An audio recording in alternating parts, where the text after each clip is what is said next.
Andrew, thanks for doing this. The second one-to-one podcast. Welcome. It's very nice to be here. And it's Friday, I think we can only do this over a beer, right? I think that's a great idea. Let's open up the beers before we start. Okay. So, trying out something new today, so people can watch us as well as listen to us. So I've been working on this all day. Look at this, great! This has gone everywhere already. But yeah, so I've been on this all day trying to get this thing set up, but it appears to be working. So lots we can talk about, Andrew, on this Friday evening. But I guess the first thing you're a neuropsychologist, right? Yeah. But I've no idea what one of those is. Okay. Well, actually, the official thing that I guess I started out in life as a physiotherapist. So Right. my protected title is a chartered physiotherapist.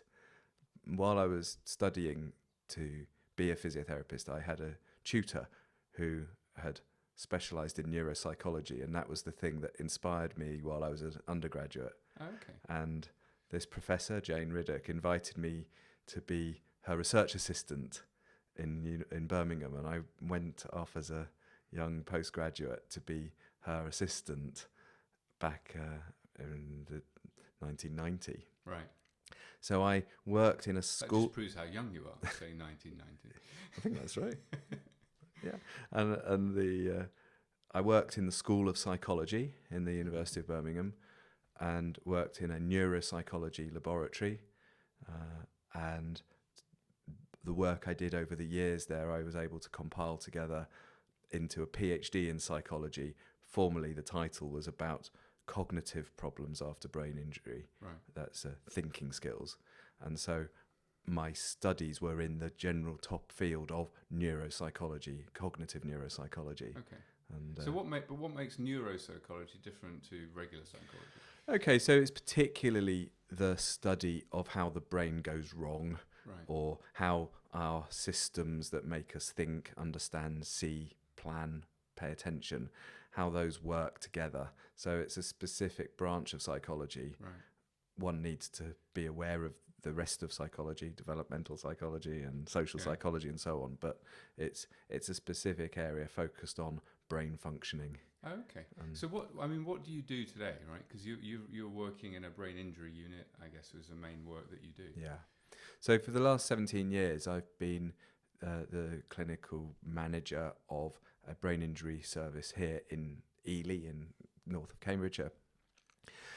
And we provide rehabilitation for people with brain injury. So these are problems. People come to see us for various reasons. But say again the question. You're asking me what... Yeah, what is it? I mean, how would you apply that today? So, tell us about the unit that you're working today and what the work it is that you do. Okay, so the Oliver Zangwill Centre is a rehab unit that people come to sometime after their brain injury. Right. They have recovered from the initial traumas of being unable to walk. They may be knocked unconscious in a car accident, or have had a stroke, or an encephalopathy, an encephalitis disease, or anoxia, and they've had this problem, very serious illness. They return home and they discover that things are not working for them. Their emotions are shot. They might be very down, or might be very frightened, anxious, and they may have cognitive difficulties, the ability to plan and organise, the ability to concentrate, the ability to understand what they're looking at, various anything that our brains do that could go wrong may have gone wrong. And our job is to try and help the patients, the survivors, understand their brain injury and learn strategies for coping with these problems, and get back some quality of life, because these problems are very disruptive to quality of life. Yeah, I mean, I suppose, thinking about it, anything else you go in hospital for, if you have an accident, you can see, I break my leg, it's getting better. But I guess, to your point, with a brain injury, you might look fine externally, but I guess take years to recover. And this is the fundamental point, this language of what we've been calling the invisible disability after brain injury has really been the driving feature of the stuff that we've been thinking about over the years, because the patients experience this chronic disease problem that they look fine, but their problems are invisible to everybody else, but it's causing incredible disruption. And this is very challenging to live with. And for some it's temporary and passing, and hopefully, most people that have a bump on the head would recover well, but there are some that have lasting difficulties, and that's the particular group at the Oliver Zangwill Centre that we've been working with. People who kind of got stuck at some point in their recovery, and we've been trying to help unstick them. And I suppose, I should emphasise that it's not just cognition and emotion of the person with the brain injury, because this affects a whole family, a whole system. The person might be falling out with their partner, they may be falling out with their kids. So sometimes the work that we do is about working with the whole family too. Wow. Because I guess, they've got to try and cope with the fact that their loved one is different, I suppose. Yeah. One of the catchphrases with one of our service users was, not who I was, but who I am now. And trying to understand who I am now and living with that new identity is a really big psychological challenge, a very interesting psychological challenge from an academic point of view, but from a practical point of view, very meaningful, because if the person can get to a new place of feeling comfortable with this, they will be able to get on with their lives. Because you talk about, you mentioned there about stroke, and you mentioned bumps on the head and all sorts of things that lead to brain injury. But just thinking about the thing that's probably happened to all of us at some point, bumping your head. Yeah. What goes on in your brain, in your head? Because I guess there's physical pieces to that, maybe chemical pieces. What goes on in your head when you have a bump to the head? So the brain injury, or a head injury, for example, the brain is essentially meat Right. that is fairly gelatinous. That in a traumatic injury, the whole structure gets shaken against the skull, inside of the skull, and there are rotational forces, and there are bruising forces, and these forces damage the cells in one way or another. So there are nerve cells that run through the brain that get sheared or strained, and this means they stop communicating. Right. So that would be the consequence of a brain injury, is a sense of being of the materials moving at different speeds within the brain. So you may have heard of grey matter, and there's also white matter, and these are different densities. So it's quite interesting to think about how two substances of different densities, if shaken, will move at different speeds. Yeah. So that causes the shearing, and that can lead to bleeding as well, because the blood vessels are all tied in there. So the initial injury is one of shock, and the person, almost by definition, if you're knocked unconscious, that's a brain injury. Right. Okay, because the protective mechanism is to be horizontal, to make sure you get blood to your brain, but the severity of the injury is measured by how long you're unconscious for. Right. One way of measuring severity. And what's really interesting now is emerging findings about how there's different pathways immediately after the brain is injured, acutely, and then over the following year and more, the brain continues to change. And some of this is emerging is not good news. The brain actually, the connections start falling away over the following year. And maybe what I could do is I'll send you a picture of some of those some slides from a lecture I saw recently, which illustrated this point.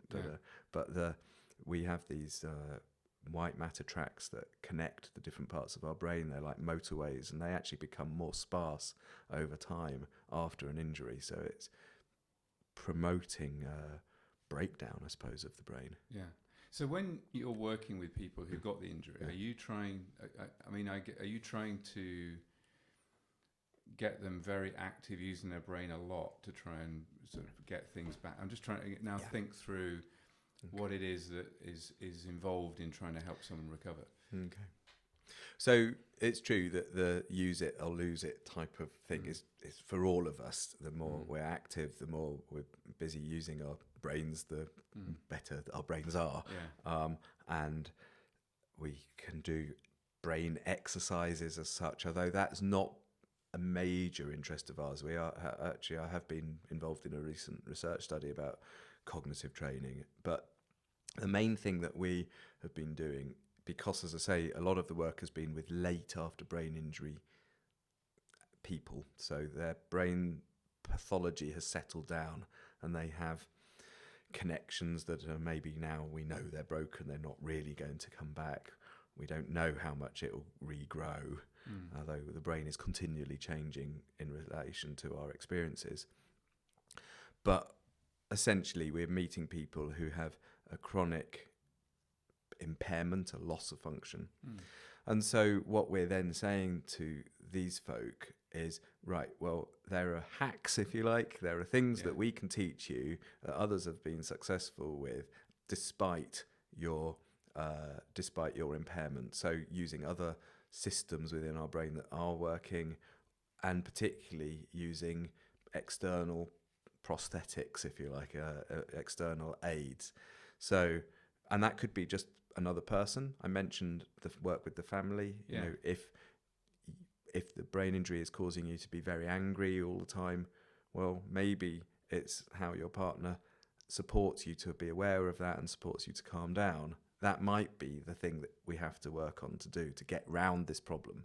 Yeah. And likewise, hopefully the person might be able to self-regulate and manage their anger by remembering to do some breathing exercises, very simple, practical things that you might teach anybody. But it's this step of awareness. In fact, one of the really interesting things about brain injury is this concept that a person with brain injury often does not know about the problem that they've got. Right. What might So be, they think they're still their old self. Or something. there's a kind of, it's called metacognition is the fancy phrase for it, but the knowledge about myself and the impairment of this has got a very fancy name, anosognosia, but that you can be I don't remember that. No, but you can be completely unaware of the problem. The famous writers about this give examples of patients who have no knowledge of their paralyzed leg, and Oliver Sacks writes about this, where the patient wakes up and finds this weird leg in his bed, so throws it out of the bed, and of course then falls out of bed with it because it's attached to him. And so that's a profound example of loss of knowledge about your disability, but knowledge that you're now somewhat socially awkward or forgetful or not perceiving things accurately. Those kinds of losses, if you're not aware of those things, and aware is a debatable topic as well, but being insightful into those problems, one of the things we have to do is help people understand that this is happening. So like I say, you know, about anger would be a good example. A person may come, I don't understand why all my friends have left me. Right. But we might then be doing video feedback work to say, well, look how aggressive you sound when you're having this conversation about a cup of tea. You know, it's sometimes quite basic feedback. And does that tend to work? Because I mean, you're opening up a new thought here that hadn't even crossed my mind, that someone wouldn't even know they had a brain injury, and so that can you tend to get people to recognise it? Yeah. So this is really the piece of fundamental work that we have to do, is that person can not recognise it in whatever way, and sometimes it's owning it. You know, sometimes it's a conversation about, well, it's going to get better. I'm sure it will, so I'm not going to do anything about it. Sometimes it's, I don't want to know about this. I'm pretending it's not there. And sometimes it's just profound unawareness. But whichever type of unawareness we're talking about here, it's like, right, we need you to be able to say, because this problem happened to me, I now need to use this system in order to successfully manage this aspect of my life, whether it's mood or Yeah. But I can see thinking. then, to your point, why it becomes such a big deal for the family almost. It's like, because if you've got someone who doesn't even recognise it, and you're then trying to deal with the family to how to manage that. Yeah, and I've sat with families sometimes and talked to them about what the function of the brain is and what the human brain does. And going back to general psychology things, if you think about the human brain, it enables us to be social people. The very function of the brain is to enable us to have relationships. Yeah. That's one of the things that defines us as a species, is our relationship. So in the same way that if you have lung disease and you have problems with breathing, if you have brain disease, you're likely to have problems. It's no surprise if you have problems with relationships. Right. Because the very thing that deals with the relationship is potentially broken in some subtle way. Yeah. So that's brain injury. I guess we call stroke a brain injury. Yes, absolutely. So any damage to the brain that could be caused by a tumour, it could be caused by a blood clot, a stroke, an ischemic stroke, or it could be caused by a blood vessel breaking, a hemorrhage within the brain. Any of these things and infections as well can damage a set of brain cells, a region of the brain, and that would cause a problem that we need to understand and find a way around. So what other thing that surprises me, you were saying about the Oliver Zangwill Centre that you work with currently, which does all the things you just mentioned. I guess is one of the leading places, in the UK or the world. I don't know, but how did we manage to have that in Ely? It's a remarkable story. The centre was opened in 1996, right, and it was founded by a very remarkable professor of psychology who was based in Cambridge. And she had seen a rehab service a bit like this in the States, and had come back to the NHS and said, I want to make one of these things happen here. And it took her about 3 years to see into existence. And I think it was as simple as that there was resistance at the big hospital near us, Addenbrooke's Hospital. That sounds a bit fringe at that time. And there was an empty ward here at the Princess of Wales Hospital, the old RAF hospital that many people in this region were born at, if you're old enough, kind of thing. And that has become a little community hospital. It was a vacant ward, and the health authority at the time collaborated with the Medical Research Council Cognition and Brain Sciences unit in Cambridge to get the space refurbished and to provide a space to do this work.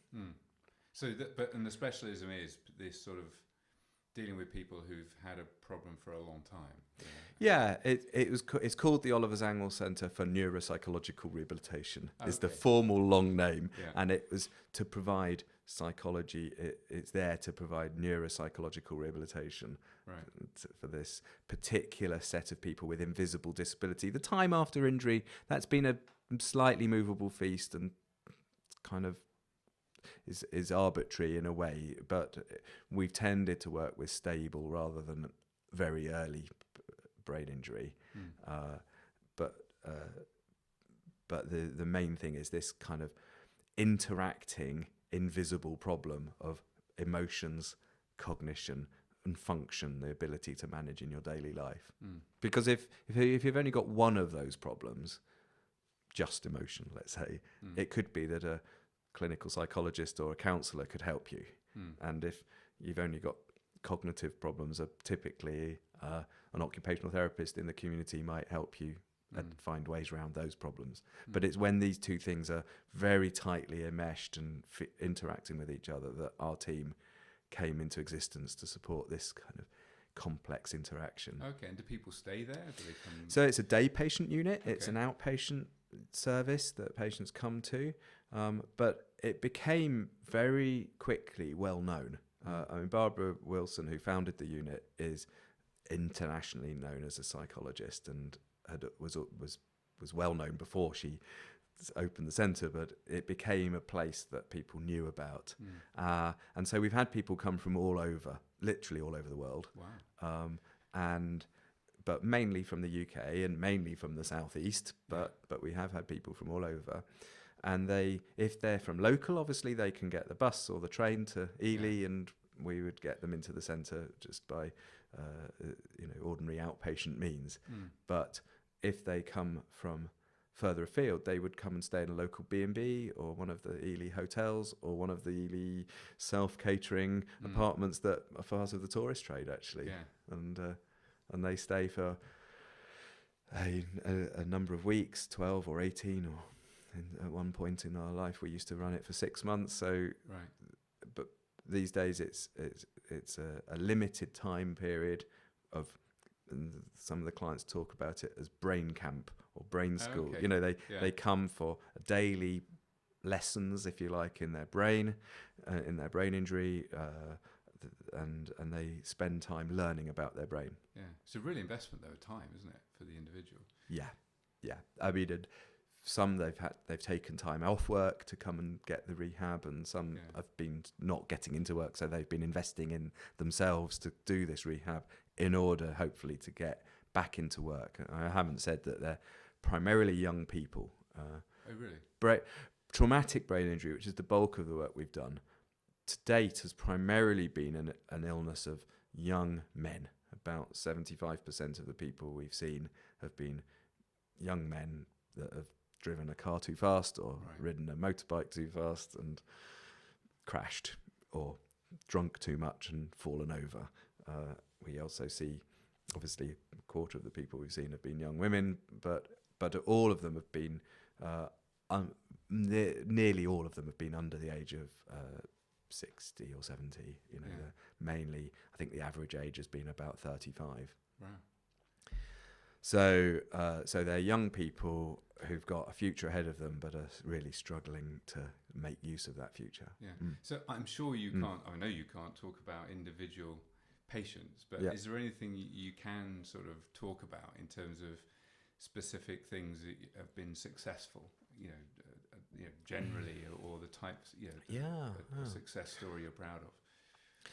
Oh, there's so many success stories. And in fact, one of the things that's carved the Oliver Zangwill Centre out over the years has been its approach to publishing its findings and publishing work about itself.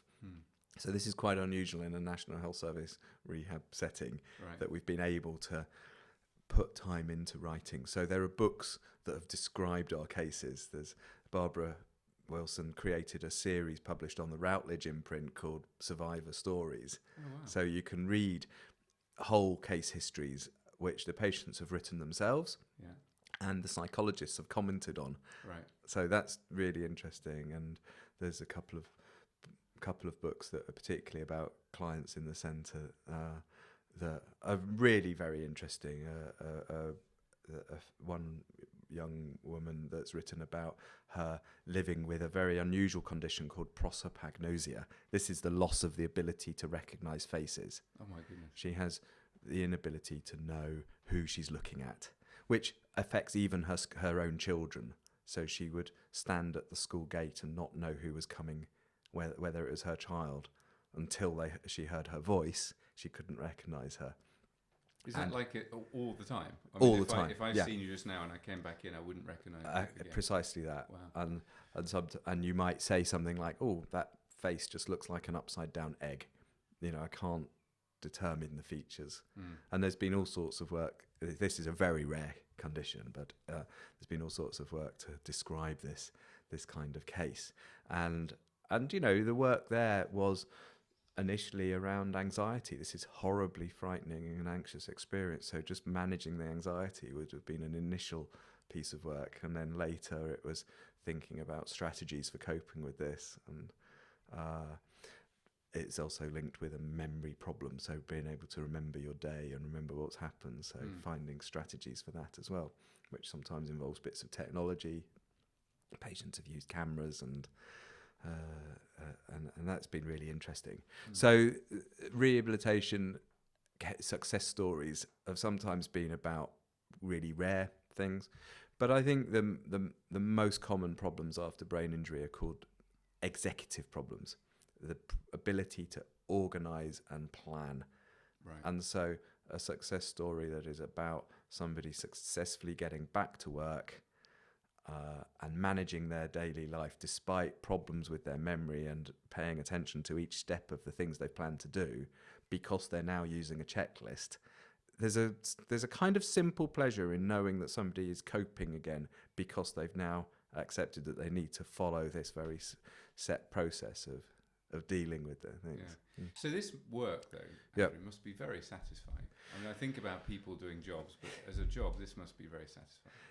Yeah, I think, by the time people have found the Oliver Zangwill Centre, they've been through a very long period of being puzzled about why life is going so horribly wrong for them. Yeah. And so to have the privilege of saying, no, you're not alone. This is understandable. There's people that have trod this path before you. Here you can meet them. You can the work we do is often in a group, so they might sit down with 5 or 6 others that are experiencing the same problems, and they would do the learning together, which is, as you know, in education, a very powerful method of learning. So they learn from each other that they're not alone, that they can cope, and that they can become successful again. So it's a great privilege to provide that type of intervention. So, I mean, that to your point, it's a privilege, but it's also, I guess, personally rewarding. And I'm just thinking now to, what motivates you, or what has motivated you to get into this work, to stay into this work? Is it, is it the fact that you see the patients? Is it the fact that you're, doing research and at the forefront? What is it that's really the biggest motivators for you in the work you do? Oh, it's so lovely to have a moment to think about that. Yeah. And that takes me right back to when I was a student as an undergraduate, reading a book about dementia, actually, the Neuro-Psychology of Dementia. Right. And I remember reading about cognitive impairment and that being a real mystery to me, that what is this thing called cognitive impairment? And that people used to be, and to some extent still are, quite dehumanized by society. If you can't think straight, you're treated in a certain way. And this author had written about this fact that we need to treat people, despite their cognitive impairment, as people. Right. And I think I was very moved by this thought. I think I'd been working as a student in a dementia ward, and it had just puzzled me what this was all about. And then to kind of be helped to realise that these are truly still people that have all the rights that we all have, and that they deserve understanding. I think that really motivated me, and that little book has kind of stayed with me as a motivating fact, that I was not, a bit like our patients, I was not aware that this was a thing. Yeah. But actually it is that it can be described, and that there are things that we can do about it. Yeah. And I guess that's really stayed with me, is that it was this idea of the fascination with the brain. So my doctoral research was, how do you assess cognitive impairment after a stroke? If you're a jobbing physiotherapist on a rehabilitation ward, I want the patient to do some exercises, but they forget to do them. Why is that? Do I get cross with them, or do I find a way of, helping them remember? So really practical thinking about coping with cognitive impairment after brain injury, after a stroke, led me on, as I say, to do study and research in that. And then, and this timeline that I was telling you about is kind of relevant, because so I started this PhD in 1990, and it was a long-winded PhD. In those days, you didn't have to finish them in a fixed time. And, right. But I had to finish in 96, which was the year the centre opened. And Good timing. It was very good timing, but I wrote to a professor here in Cambridge to say I want to come and study with you, and he wrote back to me and said, "Oh, I'm just about to leave Cambridge to go and work in Ireland." I saw him the other day, Professor Ian Robertson, and I'd written to him to say I want to come and work in your research lab, and he said, "Oh no, you don't want to work with me. You want to work with Barbara in this new rehabilitation centre that's opening." And I remember seeing the advert for the centre, and I thought, wow, that sounds amazing. But actually, I wasn't ready to do that work at that point, and I shelved it and actually went back to my first degree, and I did a postdoctoral research job. Sorry, this is a bit of a shaggy dog round the houses answer to your question. But I went back to my physiotherapy world and did a research study in fitness training after brain injury. Right. So I was the postdoc researcher leading a research study that had been developed by some other professors. Anyway, so I did that for 6 years. 3 years I was running this study, and then we were writing it up, and I was a lecturer in the physiotherapy school in East London, and that was 6 years, the next 6 years. And then I saw this advert saying, wanted the manager for the Oliver Zangle Centre. And I had remembered Ian's mention of this before, and this was the place I wanted to be. You know, I've never wanted a job more than this job. You know, this was the thing I'd done my PhD in, cognitive impairment and rehabilitation, and I had the chance to come and just do that as a job. And were you living here then? No, we were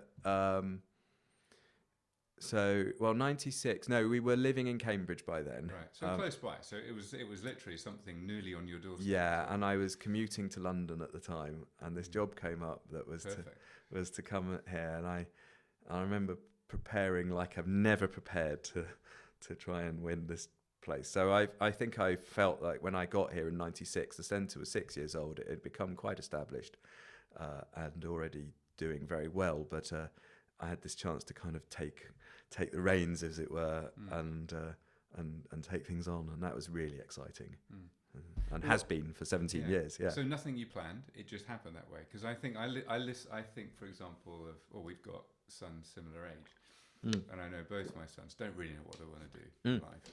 Yeah. And I think young people often worry about it, but I think back and I had no idea how my career was going to play out. Yeah. You know, and actually that's how it is for most people. That's right. I think I probably started out in physiotherapy thinking I'd be in sports, and then I think I got interested in amputation and amputee rehab, and then I got interested in brains and dementia and things, and then I'm suddenly working in a brain injury centre. Yeah. Just one thing leads to another, and that's... Well, when you were talking a while ago, and there's so many things that came to my head I want to talk to you about, but I want to bring you back first to this. You mentioned dementia, right, and Alzheimer's, and the things that we now see and hear so much about. And I think about those wards. I mean, I've occasionally gone onto a dementia ward, and to your point, I don't know how people can almost do that work. Yeah, because it must be. You've got to be very patient, but it also must be really tough to do those jobs. Yeah, and the whole world of dementia care has changed enormously, and I'm actually not very connected to that world at the moment, so I'm not really sighted on how that is going. Although I did recently have a very close friend admitted to hospital with dementia, and I saw that in some ways things haven't really changed. I thought that the care wasn't fantastic, that the awareness of what it's like to be cut off from your normal routine, and no wonder you're confused and so on. So yeah, it is tough. That people want to be protective, so they want to keep you safe, but that might mean that you don't do as much walking around as you should, and that might mean that you get weaker, and that might mean that you don't recover. But how is, I guess, dementia, Alzheimer's disease of the brain, I presume that's quite different to injury. I mean, it can in a sort of Alzheimer dementia situation, are you just trying to help people, manage their condition, or are there ways that you can, improve dementia through similar techniques that you're doing for brain injury? Well, like I say, I'm not really on top of that literature or practical work, although there are for sure similarities, and I've done workshops as a teacher with dementia carers and Okay. dementia services. And one of the big things that we've done at the Oliver Zangwill Centre is come up with a way of talking about this interacting problem. So that you are anxious and that you have memory problems. And those two things can feed the other. You know, if you're worried, it's very hard to remember things. Equally, if you have problems remembering things, that can make you feel worried. You know, is it my time to take tablets? Is it my son's birthday? Is it? So if you can solve some of the memory problems, the worry can go down, and you can solve the memory problems by just some things are terribly simple. Having a really good calendar on the wall, having a really good clear clock with what day of the week is it, a very nice whiteboard, clear whiteboard that says today is Tuesday and my son is coming at 2:00. You know, if all of that happens, then you will worry less. So those kinds of things apply to brain injury and to dementia. So for that, I mean, there is a terribly tragic part of dementia, which is this progressive, very severe end point, which I have no experience in. But the early onset types of things, what we know is that if you can learn to use strategies early on, that can help you live successfully with despite the advancing problems, because you get into the habit of looking at your watch for certain things, and then with increasing technology, these things can increase. But also, and thinking of you know, families and how to help deal with it. I mean, again, it must be similar, right? In terms of not making the person feel bad. You know, you're just creating an environment where it can work. Creating understanding. What is this thing? And I think we're not in this country very literate about psychology often. What is this thing called emotion? You know, what are the flavors of emotion? What is this thing called cognition? That you know, oh, it's just his memory is often what people say, and it's actually not their memory, it's their attention, their ability to concentrate on the thing. If you're not attending to it, you won't remember it. So someone once asked me to write a list of the number of emotions I could think of. I didn't get very far. I don't think us men are very good at it. We're not. And these are the kind of things that we're battling with, is the situation, how we are as people, what we know about. So helping people understand this. Yeah. So wanting to tap onto your knowledge of the brain. Yeah. I mean, all of us need to look after our brain, right? Yeah. So one thing I've got from you is don't get too drunk and fall over and bang your head. Right. Good. You know, be careful how we look after ourselves and don't have accidents. But what else should we be doing to look after our brains? Okay. Well, I mean, the big thing that's coming through right now is exercise. Okay. Almost above any other factor, exercise and fitness is protective of our brain. And, you know, it stands to reason in some ways. You've just, at a very layman's level, more oxygen going around our body, and an efficient heart pumping oxygen to our brain is going to help us think more clearly. The brain uses a huge amount of oxygen, and you need a good system to supply it. Yeah. So and then linked with all of that, keeping your arteries and blood vessels in, you know, good condition means that, again, the brain can do its work. So the things that affect that also would include diet, and you know, but for sure, being out and about is the thing that protects our brains. Well, it seems to be protecting so many things, right? Yeah. Again, to your point, most of us probably wouldn't think about our brain, but you're saying that is the number one thing. Yeah. That there's just endless amounts of evidence about this now. That the fitter we are, the less problems we have. So getting good exercise in general is would be my number one bit of advice. And then you also mentioned about going out and being outdoors, right? Because I've heard that a lot from people who've, you know, suffer from other mental illnesses, right? Just get out to the outdoors, be part of nature. It seems to have a great effect as well. Yeah, I mean, I think this is, you know, we've evolved to be, you know, we're animals that thrive on being outdoors, and you know, the stimulation and the sounds and the feelings that you can have are going to be good for you. And there's some really interesting work on on brain health across the population, about access to green space and access to blue space. Either, being out in nature is good for our emotions. It's good for our health. So in every way, it's stimulating as well, and hopefully brings good feelings. And then you mentioned diet. Is that just the usual advice we get for diet, or is there anything you've learned that's different? No, I there are lots of fads and people out there who will tell, if you go on the internet and social media, there'll be people promoting all sorts of things. I mean, I'm sure that there are some good points around, particularly the omega-3 fatty fish oils and so on, that there seems to be something in that for some aspects of behaviour. For example, there's been some really interesting studies in prisons that have shown how that can help behaviour. The omega-3. But broadly speaking, our bodies are very incredible at metabolizing things, right? And so, on the whole, I see people writing and saying things like, I've cut out all this or that thing. And I mean, I'm no nutritionist, but on the whole, unless you've got some particular impairment in your digestive system, a balanced diet with sufficient calories and sufficient vitamins is all that, and sufficient proteins. These are the things that we have to have. And there's no particular magic, in my view, to the diet. Certainly, we've met patients who've come to the Oliver Zangwill Centre. I remember one young man arriving, and because fatigue is a big problem after brain injury, he had started really using caffeine. And I think he was drinking something in the order of 7 cans of one of these high energy caffeine drinks. Just huge amounts of caffeine. I can't even cope with one of those. No, they're dramatic, aren't they? Yeah.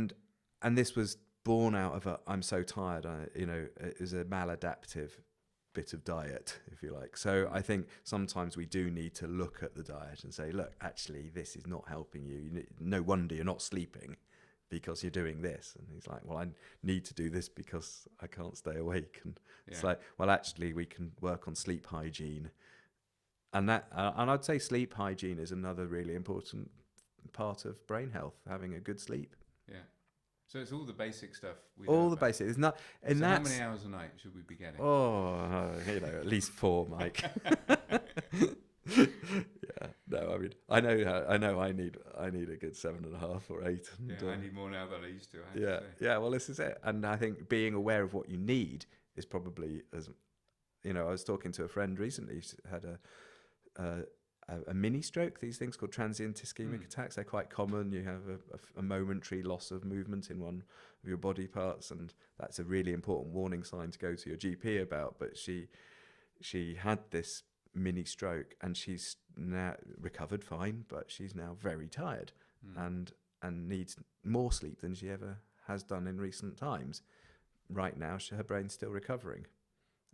So do they, when they happen, I've heard this before, that's the early warning sign of a stroke, is it? That it's certainly one of the it's like because it's a sign that maybe something in your body is throwing off clots that might be at risk of damaging your brain seriously and permanently. So hopefully it's when it happens like that, it's hopefully a very small clot that gets naturally dissolved, or some drugs are taken that dissolve it straight away, and it's so all the care's there, but you just got to get the quickly. Yeah. Can we talk about the NHS? Yeah.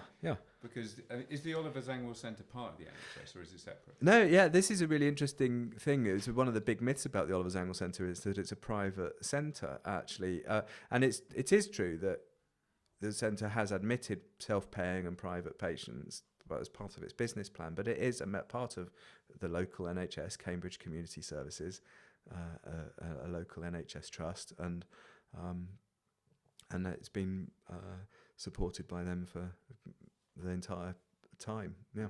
So does that mean generally that the NHS is, I mean, recognizing the need for the type of rehabilitation that you offer, or is it a generally under-supported area of medicine? So this is a huge problem.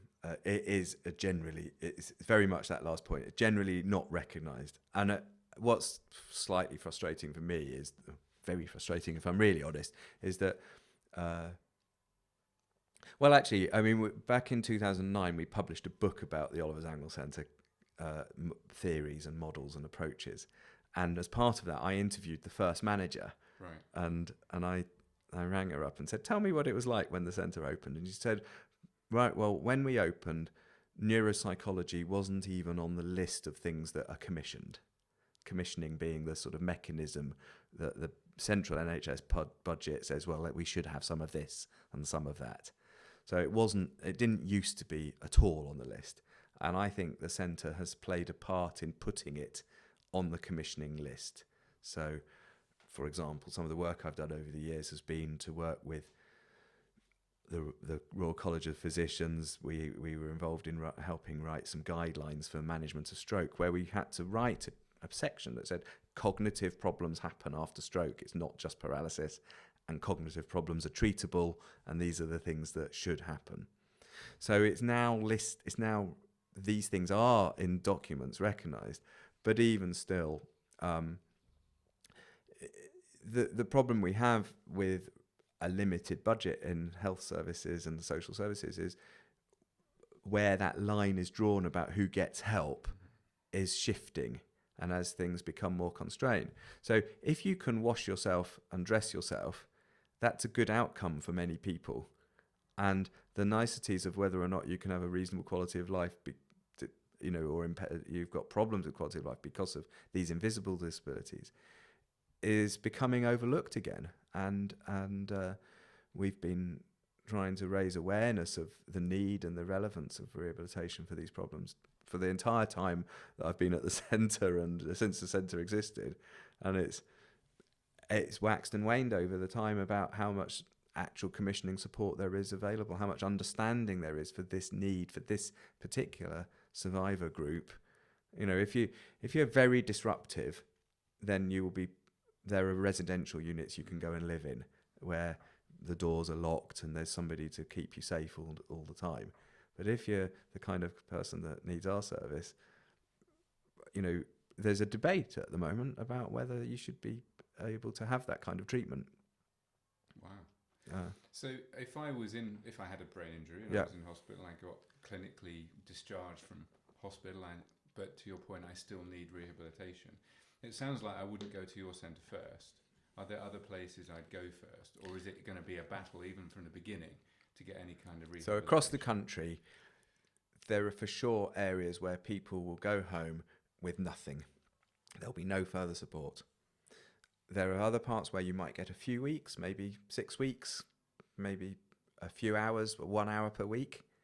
But there's very few places where you'll get more than an hour per week.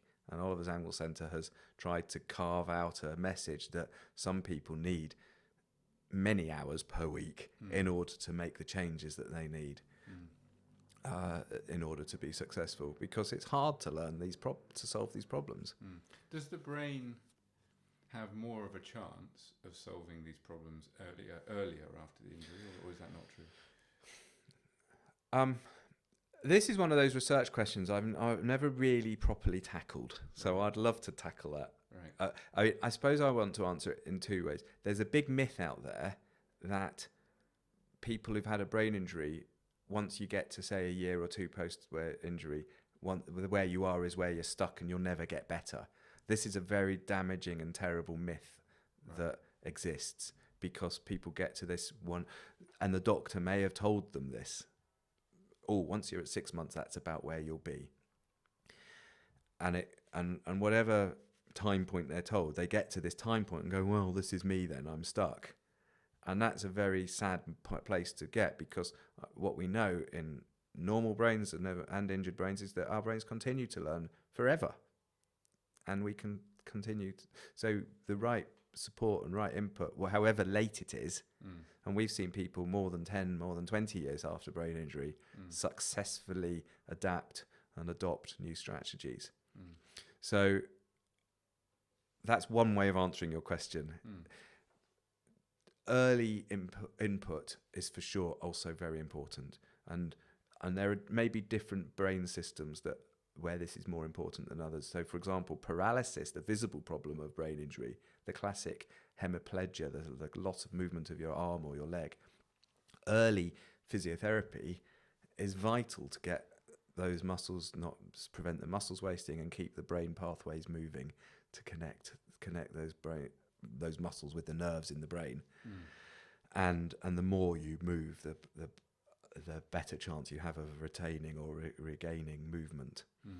And certainly we know that that's the case early on. And to an extent, that may well be true for cognition, for thinking skills too, although it's slightly more complicated. The answer is it's complicated as ever in science, because if you're too tired or if you're still confused, then that could be more distressing. So it requires quite careful titration, and I don't really know that the studies have been done, actually. That's interesting. Yeah, I mean, you say you know what you can achieve when you get the patients, but connecting it all together is interesting. But you've worked then in the NHS for most of your career. Yeah, so my PhD work was based in a university, but based around stroke survivors in hospitals in Birmingham and in the NHS, and then my research in London on fitness after brain injury was based in Homerton Hospital, an NHS hospital for neuro rehabilitation, and then the Oliver Zangwill Centre has been my NHS base for this last long period. Yeah. Well, we don't want to get too political about this, but what is your current view of the NHS? I mean, because it seems, you talked about the need for brain injury recovery. We've got stroke, we've got dementia, we've got all these other illnesses, all these other treatments. It just seems like a problem that's just getting bigger and bigger as we live longer and longer. I mean, have you got any views and thoughts from inside as to what you think needs to be done differently? Or even what we as a country need to accept that needs to be done differently? Yeah, I don't mind getting political about this, and I've been getting more political about this in recent times. Right. The NHS is one of the defining features of our country. Yeah, we'll all remember the 2012 Olympics. Absolutely. That moment of pride about what our NHS is and what it represents. It's practically the religion of the country, right? And it's a great investment in the country. Good healthcare saves money, and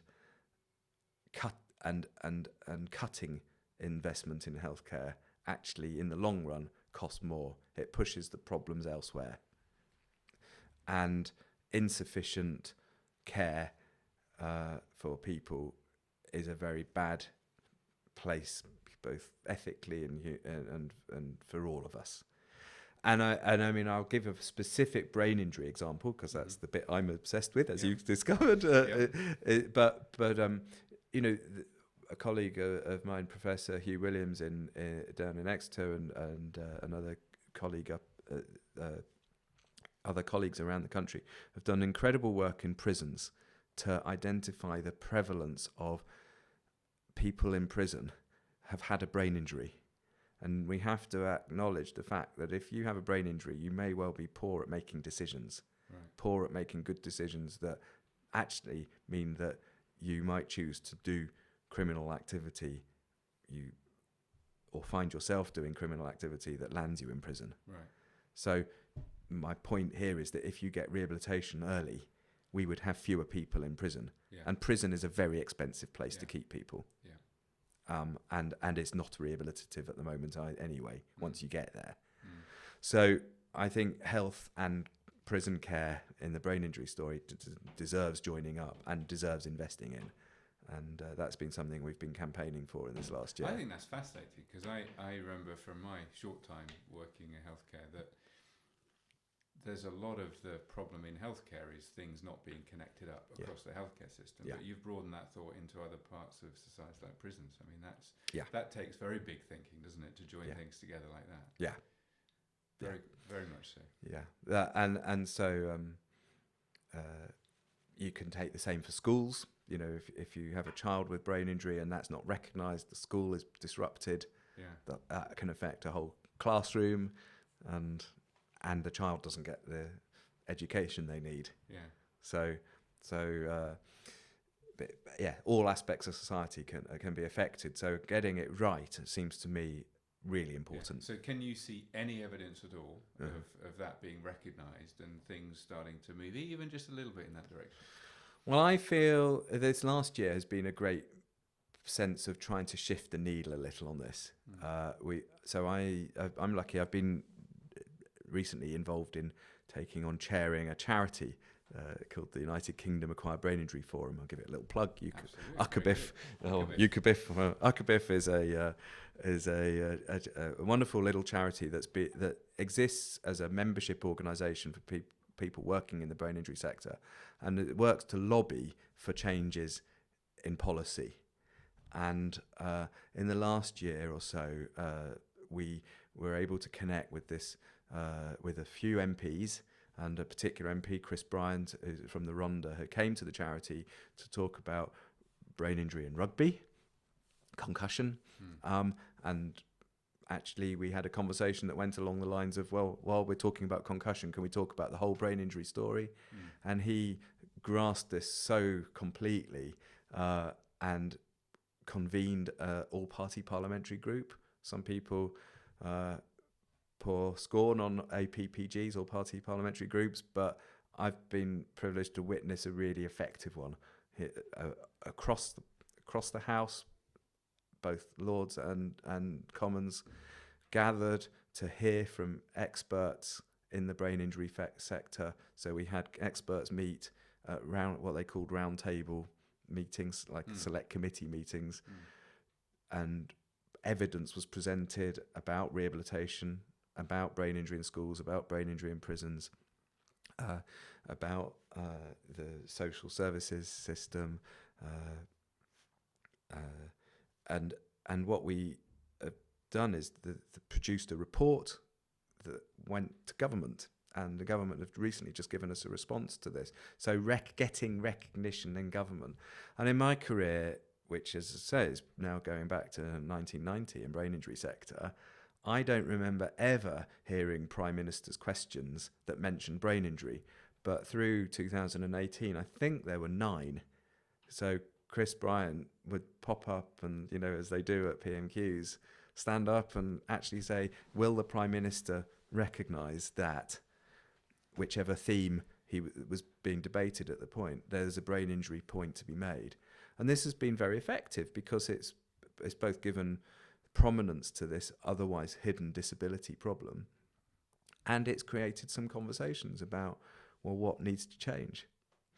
Well, it sounds like you're really making use of your knowledge and skill, because, that impresses me, because you're a busy person as it is, but now you're putting yourself into that sort of sector, trying to make an influence. But it's really good that you do, because you need the experience, I guess, to do that. You need the stories to pull on. You need to have seen what happens at a level where I guess you're not just complaining, but you're also trying to put forward proposals as to how things could be changed. There are simple solutions and going back to your question about the NHS, so investing in this makes a good economic sense, would be the point. Because I personally think it's too easy to complain. Right? Yeah. It's too easy to just say, this is wrong, this is wrong. Well, what's your idea then? Yeah. I think that's what it sounds like that you're doing. Yeah. You really sparked my interest, though, when you mentioned rugby. Oh, right, Because I was reading something the other day about the big debate in the US about American football and how much head injury is coming from that. What's your view on things like American football, rugby? Okay. Should they be, people not be playing them? Should they be regulated differently? What's your view on that? Oh, look, like you, I love sport, and I love to watch sport, and I love that people take part in sport, and we were just saying that exercise is the most protective thing. Yeah. So my number one point is do sport, not do sport, and it's social, and it's about being connected to people. So there are many, many things about sport that are, but equally, when someone has a blow to the head, there has to be good protocols for dealing with it. And it's not man up, get on with it. It's, look, this is actually about your life now. This is suddenly serious, and it isn't about getting back on the field of play. And I think this current discussion I just saw the other day about blue cards maybe as a way of dealing with the numbers, the pressure to have enough players on the pitch, for Right. example. So I think there are ways round the concussion problem that are safe and ethical and wouldn't take away from the enjoyment of the sport. Because fundamentally, if you've had a concussion, you're now suddenly at risk of another injury. So that's there's a problem from having had the concussion first, but if you had another concussion then at the same time, that would be a lot worse. Okay, so multiple injuries both make you at more risk of severe brain injury, or multiple mild injuries lead to this thing that used to be called like punch drunkenness, or the dementia pugilistica was the original name, but this idea of multiple blows to the head causing late changes to the brain that may be dementia-like. And there's this, the research, again, I'm not fully on top of all of the research on this, but there are conversations happening about the raised risk of suicide after concussions. And these are serious mental health problems that can evolve because it's not being treated seriously. So I think what we've tried to do is raise awareness that this is a thing. The concussion in sport, but as again was in the APPG report, about really having conversations about learning about best practice in different sports. And what's the worst sport? What about boxing? Well, you see some boxers that are really have seemed to have injury that's lasted forever. I'm just going to close the window. Keep talking. Yeah, sure thing. Well, but so boxing is probably not a good thing for the brain. The thing is, I'm in this situation. I've been to boxing matches. Sure. And they're quite exciting. And they're exciting. And I've played in martial arts. I used to compete in judo. Right. And I like sports like that as well. But and I think there's all sorts of issues going on there, because obviously in amateur boxing you've got head protection, you've got proper training. If you've got really good neck muscle strength, you're probably not at as much risk. But at the end of the day, if you take part in boxing, Muhammad Ali's Parkinsonianism at the end of his life was no doubt a consequence of a life spent having his head pummeled. I'm quite sure that those kinds of late changes that are seen are related. Now, these are choices that people can make, and I think freedom to make the choice to do, being aware that that's a thing. But I was, I remember when Michael Watson had his, catastrophic injury, that's another kind of, you're putting your head at risk when you put it in front of the fist of one of the strongest people on the planet, and do we allow people the freedom to make that choice? I guess we do, but it's a very uncomfortable thing. And I know there are neuropsychologists who simply cannot watch boxing. I have to admit, I've not watched it in recent years. I think I've become more uncomfortable with it. But it's like, I suppose it's like everything though, right? It's informed, isn't it? If you know you're taking a risk and you still choose to do that. Yeah. I'm sure there'll be Everything people who we do. argue that's different because people are motivated for the money and we're paying the money, so they're having to do it. And again, it's a terrific exercise, and I've seen and listened to with great pleasure to interviews of those guys who run the East End of London boxing gyms that are getting the kids out. Yeah. And that's fantastic. And I think the vast majority of people can enjoy boxing safely. How we know when not to enjoy it, when to call it a day, seems to me perhaps the magic thing that has to be worked out is maybe it's, and I think there's really interesting work on how to assess the brain so that you say, no, you're not fit enough to go in the ring. Maybe that's the kind of thing that would be an improvement that could make it safer. Yeah. But again, at least have people aware. Your eye movements are now slow. If we could measure the speed that your eyes are moving at, or your ability to balance properly, then if that's impaired in any way, then look, now today's not a day to play that sport. Well, one of the other things I want to talk to you about, if you don't mind, is No. social media. Okay. Because I'm having to learn social media because I haven't really used it very much Okay. in the past for this whole concept of doing podcasts. But you're quite big on social media, so I'm quite interested to understand how that evolved for you. Why has it become such a big part of what you do? Oh, yeah. I mean, I loved listening to your recent podcast where you were saying, "Oh, it's time spent on your phones is wasted time," and and I thought, "Oh, I've wasted quite a lot of my life on on social media." Well, maybe it's not wasted time. Yeah. Maybe that's the point. So how did I get into it? So I really like.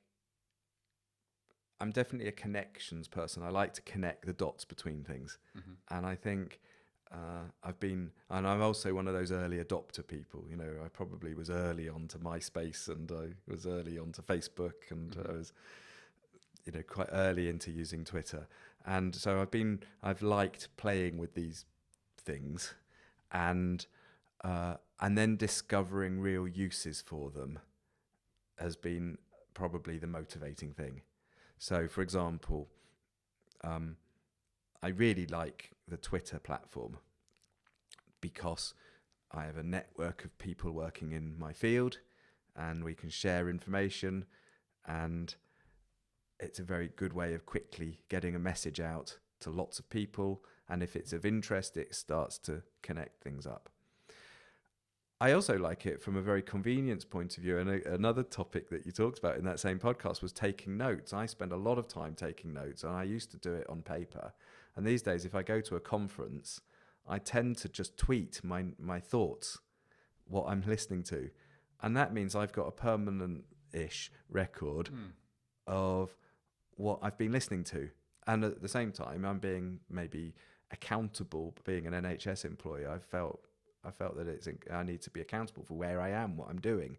So if I'm at a conference talking about brain injury, I think making sure that folk that need to know or connected with me, and essentially taxpayer, because I'm an NHS employee, I can say, well, look, on this day I was spending time promoting this or listening to this and learning about this.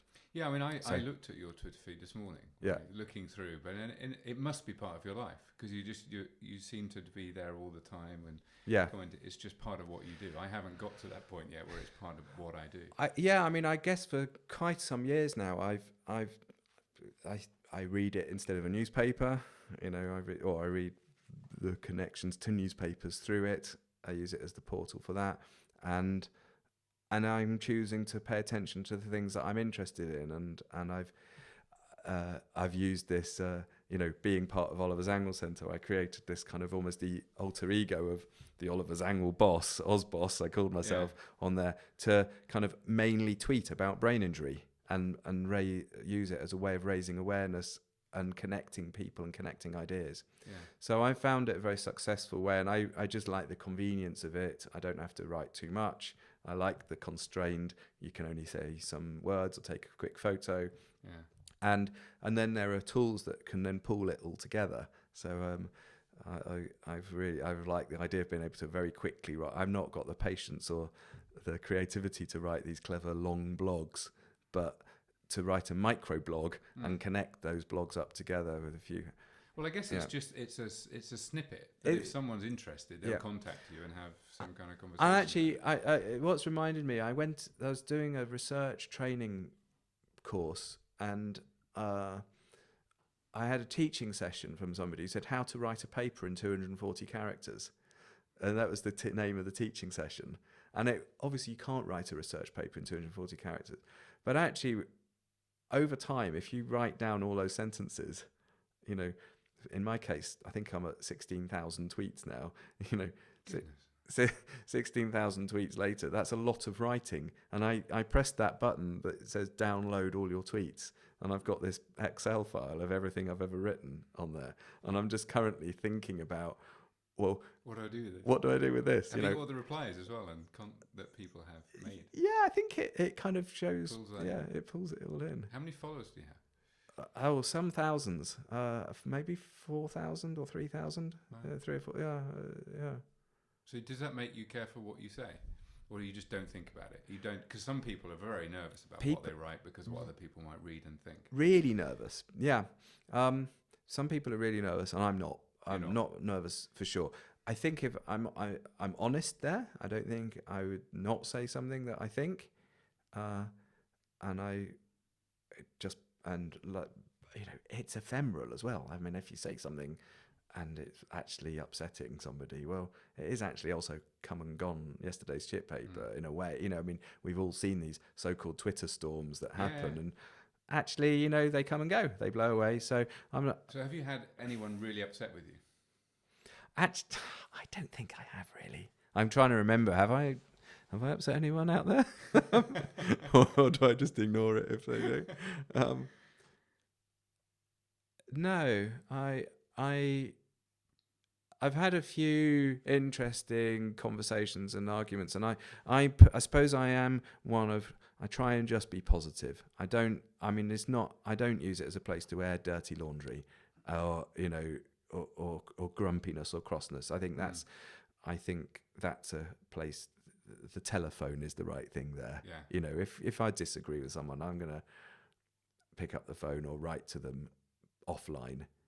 We don't need to do that in public, and I wouldn't drop someone in that negative way. I don't think there's any merit in that. I don't like that kind of approach. So I think being generally positive and generally,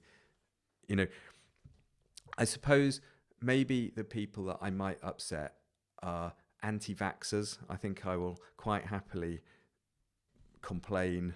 And in recent times, I've been actually using the report tool because I actually view it as abuse if people are promoting anti-vaccination message. Right. So I think I feel very strongly about that. That's and I come somewhere close to that on homeopathy as well. It's just nonsense and there's no evidence and so on. So I occasionally I've had little fights maybe there, but right. but there are people that feel very, very strongly about their things, and it's not a place to have an argument. I think it's a place to say, look, for me, and I'm wearing this badge, Oliver Zangwill Boss, representing the Oliver Zangwill Centre. What I'm wanting to say is I'm going to talk to you about brain injury.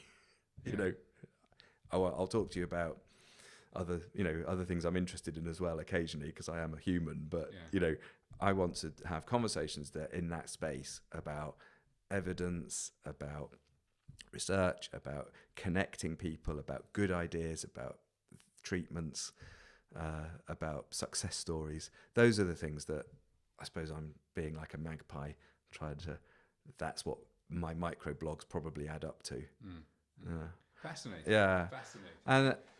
And Facebook as well. I mean, I've been in a conversation this week on a Facebook group I'm a member of, where I've explicitly gone in as it's a brain injury group. It's patients with brain injury, and I'm a member with permission, without I've thankfully not had a brain injury myself, and I follow the group. But somebody wrote in saying somebody in this group is a researcher and they're using us. And we had a really interesting conversation in public about that, in public within this group about, well, you've signed up to be part of a discussion forum and you're talking about personal things, and we have to so there are ethical guidelines there. But so I find the whole social media thing a really interesting space. And there's all sorts of ideas I've got going forward about that as well. Well, I wanted to talk about that, right? Because you don't look like or sound like someone who's anywhere close to thinking about stepping back from work, retiring in any kind of way. No. So what are your plans for the future? What's now the next things that you have in your mind that you want to do? Wow. So we're having this interview right at my last month of working at the Oliver Zangwill Centre. A few months ago, I saw an opportunity to return to academic employment, and I'm going to be a reader at the University of Essex. Right. And I'm going to be involved in helping connect research for clinicians to funding for research for clinicians. Okay. So I've got a big change coming up. And in the reader bit of my job, that's a reader is a researcher at a university, a senior researcher. I'm going to be developing my own research program. And one of the things I'm aiming to do is really develop online resources for people with brain injury, funnily enough. Okay. So, for example, maybe within a platform such as Facebook, but maybe separate, how we connect patients with brain injury to the information that they need. That's high in my ambition list. It's quite a complicated problem to solve, but that's sort of a general point. And likewise, how we assess people with brain injury, how we can reduce the burden on the NHS by having good technology that can support assessment and rehabilitation. Sort of the online space. So that's a big part of my plans coming up. I was talking today with friends about how we could do this for people with another type of brain injury, multiple sclerosis, actually affects parts of the brain as well. And, so we're looking at how to create resources for different patient groups. Yeah. So what prompted that? I mean, that's quite a big shift, right, from what you've been doing. Well, like I say, yeah, it's a huge shift. I mean, I think I thought I was going to stay at Oliver's Angle Centre till I retired. And I suppose, if I might be a little bit politically contentious by saying NHS systems have worn me down a little bit. I'm a bit exhausted by the commissioning environment and the arguments we've been having. And actually, the research that we've done in situ not really biting, if that makes sense. You produce the research, you send it to a commissioner, and it still doesn't lead to purchasing services. And so I feel like I need more research space, and it's not fair that the NHS should do, I need to do that from a proper university setting. So I'm right in the process of changing jobs right now to really enable me to do more research, because that's what is needed, I think. So how do you see that research, though, getting to your point? You're a bit frustrated with the limited research you're doing now, but how do you see the bigger platform to do research? How will that, in the end, get into things changing and being done differently? Well, I guess, this is a big topic in research world called implementation science, and I guess this recent period has taught me an awful lot about how we do research that actually pays dividends back to the service users that need it. So, or not just the service users, the system. So how the consumer of your research needs to be very closely connected to the research you're doing. So I think, the study I did 20 years ago on exercise after brain injury has actually filtered through to routine practice these days. People are given opportunity, perhaps not in the NHS, but are given opportunity to do exercise after stroke. These days, that's recognised as an okay thing to do. It didn't used to be, but it's taken a long time to be implemented. And I think there's great urgency. We need to solve these problems and get people with the solutions much quicker. So I need to think that through. But the issue is very high in my mind is implementation of research that we do. I do think it's interesting. I mean, that's why, in many ways, it's quite fascinating, your connection to social media and everything else, and your vision there of getting, providing resources directly for people with brain injuries. Yeah. I guess through technology. Yeah. Because perhaps in the past it's been too difficult to get to the information, and you feel, oh no, it all has to come through a professional who tells you it. But more and more things are available online, and I guess if it can be done in a way that is easily understood and not misapplied by someone, why shouldn't we generally have access to information? I really agree with this idea of protection of knowledge by a certain professional. I find somehow a little uncomfortable, that there is you can go to certain hospitals or settings where the books are behind glass doors with keys that are locked. That's quite an old-fashioned way. I spent 30 years learning this. I know this. You just need to do what I say. And what we know in consumer science, if you like, and people have the right to find this stuff out. So I think making it easy for people to get the information they need is now possible. It's now possible, as you say, because the technology's there, and people. And I think we're recognizing that people both want to, they'll do it anyway. They're crowdsourcing their knowledge base anyway. So let's make sure good stuff is out there. I think. So do people crowdfund research? They do actually. There are platforms where people do that. I've not tried that myself, but yeah, people have put out GoFundMe type pages for research. It's a thing. It's not very successful. Yeah, it is. Yeah.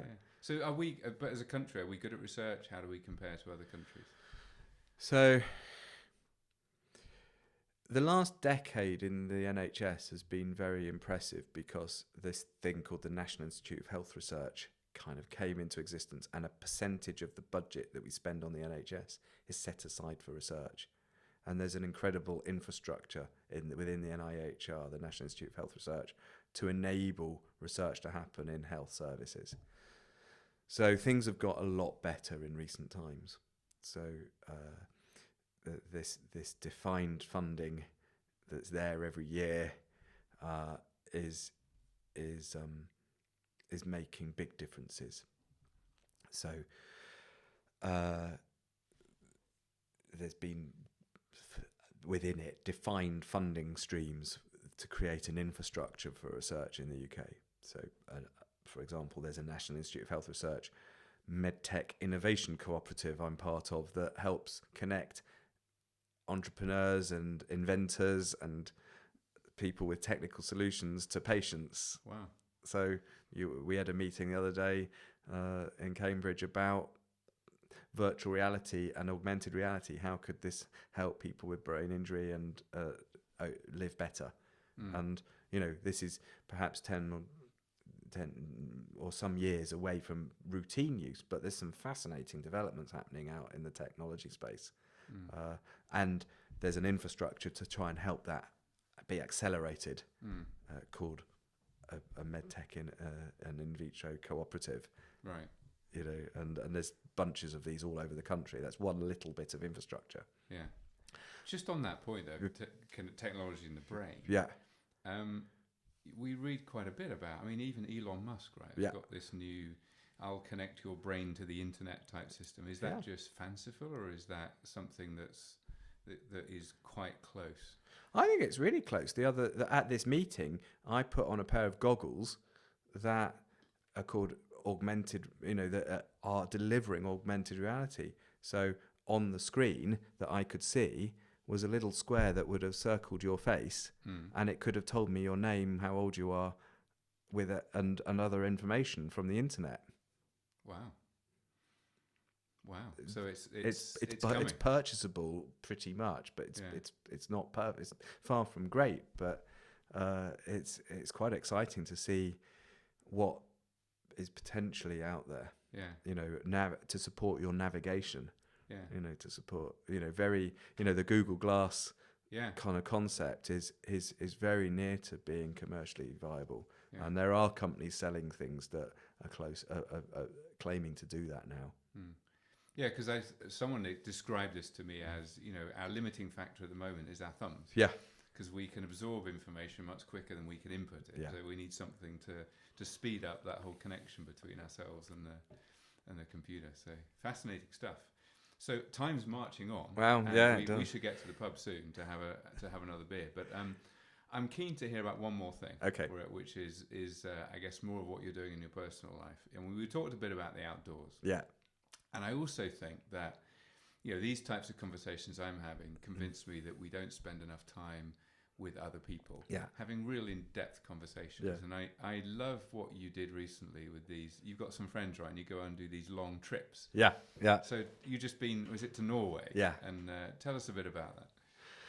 So, through my work, I've come into contact with some great friends, and I recently did a piece of work in Norway, which gave me the opportunity to make particularly strong friendship with a colleague there. And that meant that we started this little group that go on hikes together. Right. And we had a trip last year in the States, and this year we've just come back from the Arctic Circle.